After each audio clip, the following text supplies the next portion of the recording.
Yehovah Svaot Elohim. Kadosh, Kadosh, Kadosh. Please fill me and lead me and cover me and stir me with your Ruach HaKodesh, that I may speak your written words with boldness to those who listen. I ask all these things in Yeshua HaMashiach's name. Amen. We'll start with the Shema. Listen and obey. Children of Yehovah, pay careful attention and respond.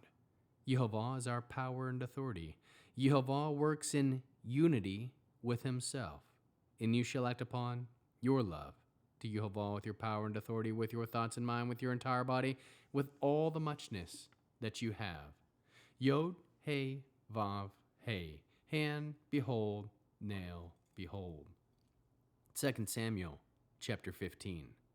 Sometime later, Avshalom prepared himself a chariot and horses, with 50 men to run ahead of him. He would get up early and stand by the road leading to the city gate. And if someone had a cause that was to come before the king for judgment, Avshalom would call to him and ask, "What city are you from?" And he would answer, "Your servant is from such and such tribe in Israel." Avshalom would say to him, "Look, your cause is just and good, but the king hasn't deputized anyone to hear your case." Then Avshalom would continue, "Now, if I were made judge in the land, anyone with a suit or other cause could come to me, and I would see that it gets justice. Moreover, whenever any man came close to prostrate himself before him, he would put out his hand and take hold of him and kiss him." This is how Avshalom behaved toward anyone in Israel who came to the king for judgment, and in this way Avshalom stole the hearts of the people of Israel. At the end of the 40 years, Avshalom said to the king, "Please, let me go to Hebron and fulfill the vow I made to Yehovah. Your servant made a vow while I was staying in Geshur in Aram to the effect that if Yehovah would bring me back to Jerusalem, that I would serve Yehovah." The king said to him, "Go in peace." So he set out and went to Hebron. But Avshalom sent spies throughout all the tribes of Israel to say, "The moment you hear the sound of the shofar, then start proclaiming, 'Avshalom is king in Hebron.'" With Avshalom went 200 men from Jerusalem who had been invited. They went innocently, not knowing about the scheme. Avshalom sent to Achitophel the Giloni, David's counselor, to come from his town in Gilo and be with him while offering the sacrifices. The conspiracy grew strong because the number of people favoring Avshalom kept increasing. A messenger came to David saying, "The men of Israel have aligned themselves with Avshalom." David said to all his servants with him in Jerusalem, "Get up, we must flee. Otherwise, none of us will escape from Avshalom. Hurry and leave, or he will soon overtake us and attack us and put the city to the sword." The king's servants said to the king, "Here, your servants are ready to do whatever my lord the king decides." So the king set out, and all his household after him. The king left 10 women who were the concubines to care for the palace. The king set out with all the people after him, but they waited at the last hour for all his servants to pass by him in review. All the Crete and Pleti and all the Gittim, 600 men who had accompanied him from Gat, passed in review before the king. Then the king said to Ittiah the Gitti, "You too? Why are you going with us? Go back and stay with your king, since you are both a foreigner and an exile from your own place. You only arrived yesterday. Should I ask you to wander around with us? There's no telling where I may go. Return and take your kinsman back with you. Grace and truth be with you." But Ittiah answered the king, "As Yehovah lives, and as my lord the king lives, wherever my lord the king may be, whether for death or for life, your servant will be there too. Go, move along," said David to Ittiah. And Ittiah the Gitti moved on, accompanied by all his men and the little ones with him. The whole country wept and wailed as all the people left. When the king crossed Vadi Kidron, all the people crossed too, heading toward the desert road. Zadok also came, accompanied by all the Levi'im bearing the ark of the covenant of God.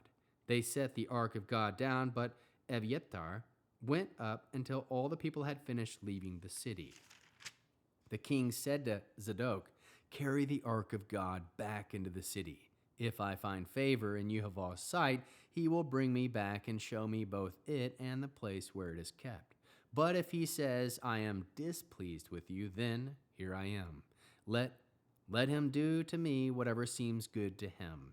The king then said to Zadok the king, "Do you see? Return to the city in peace, your 2 sons with you, Achimaaz, your own son, and Jonathan, the son of Abiathar. I will wait on the desert plains until a message with new information comes from you." So Zadok and Abiathar carried the ark of God back to Jerusalem and stayed there. David continued up the road to the Mount of Olives, weeping as he went up, head covered and barefoot, and all the people with him had their heads covered and wept as they went up. One of them told David, Achitophel is among the conspirators with Absalom." David said, "Yehowah, please turn Achitophel's advice into foolishness." When David reached the top of the ascent where it is customary to worship God, Hushai and Archi came to meet him with his tunic torn and earth on his head. David said to him, "If you go on with me, you will become a burden to me. But if you go back to the city and tell Absalom, king, I will be your servant, just as I was your father's servant in the past. So I will now be your servant. Then you'll be able to frustrate Achitophel's advice for me. You have Zadok and Abiathar the Kohanim there with you. So whatever you hear from the king's house, you tell to the Zadok and Abiathar the Kohanim. Their 2 sons, Achimaaz and the son Zadok, and Jonathan the son of Abiathar, are there with them. Through them, send me everything you hear." So Hushai, David's friend, came into the city when Absalom was about to enter Jerusalem. How can we learn to love our Creator after reading this 15th chapter of 2 Samuel?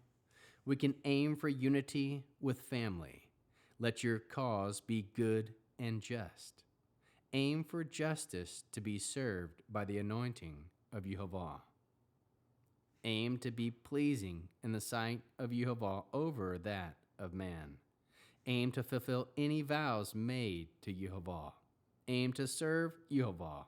Align yourself with Yehowah. Trust in Yehowah for protection and direction. Seek grace and truth. Be loyal. Bear the name of Yehowah. Aim to find favor in the sight of Yehowah. Aim for Yehowah to be pleased with you. Aim for peace. Wait on Yehowah. Cry out to Yehowah. Worship Yehowah authentically. Humble yourself before Yehowah. How can we bear one another's burdens? How can we love others as Yeshua loves us? We can be the one to unite everyone in peace. How can we bear one another's burdens? We can humble ourselves and cry out to Yehowah. Produce spiritual fruit, love, joy, peace, patience, kindness, goodness, faithfulness, humility, and self-control. We'll end with the Aaronic blessing using the name. Yehowah will kneel before you presenting gifts, and he will guard you with a hedge of protection. Yehowah will illuminate the wholeness of his being toward you, bringing order, and he will provide you with love, sustenance, and friendship. Yehowah will lift up the wholeness of his being and look upon you and will set in place all you need to be whole and complete.